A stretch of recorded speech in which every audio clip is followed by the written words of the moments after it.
"Can I come in, or do you want to come out?" I watched through the peephole until he finally walked away. I had just graduated from university, yet felt utterly adrift. I decided to try online dating, a way to open a digital door. My life was structured. So, when I began scrolling through profiles, I had a clear picture of what I was looking for. The digital world offers a curated version of reality. You swipe through lives, making snap judgments. I was aware of the artifice, yet drawn in by the promise of a genuine connection. I was looking for a partner, for someone to build a presentable life with. It was a superficial set of criteria, but it was what I thought I wanted. It was this precise approach that led me to him.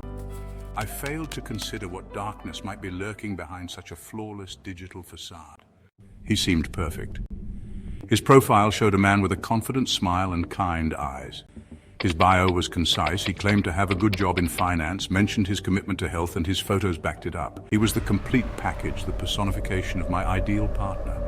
We started chatting, and the connection felt immediate. Our conversations flowed, moving from pleasantries to deeper discussions. He was charming, witty, and attentive, always remembering details. For a week, we built a rapport through texts and calls. I became convinced I'd found someone special. Eventually, we decided to meet in person at a restaurant in the city. The night of our date, I spent extra time getting ready, wanting to make a good impression. As I drove into the city, I felt hopeful. He was waiting outside, even more handsome in person. The evening was wonderful, the conversation easy, and he was a perfect gentleman. As we said goodbye, I felt optimistic. I started the long drive home, oblivious to the fact that the real date was only just beginning. I pulled away from the curb, my mind still buzzing from the pleasant evening. The city lights blurred past my window as I navigated the streets towards the highway. A few minutes into the drive, I glanced in my rearview mirror and noticed a familiar pair of headlights. It was his car.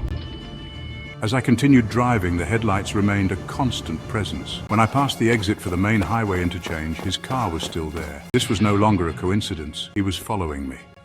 Panic began to set in, cold and sharp. Instead of taking my usual exit, I stayed on the highway. The headlights stayed with me, a relentless, silent shadow. I was being pursued. I decided I couldn't go home and took the next exit. After a particularly sharp right turn, I glanced in the mirror and saw nothing but darkness. He was gone.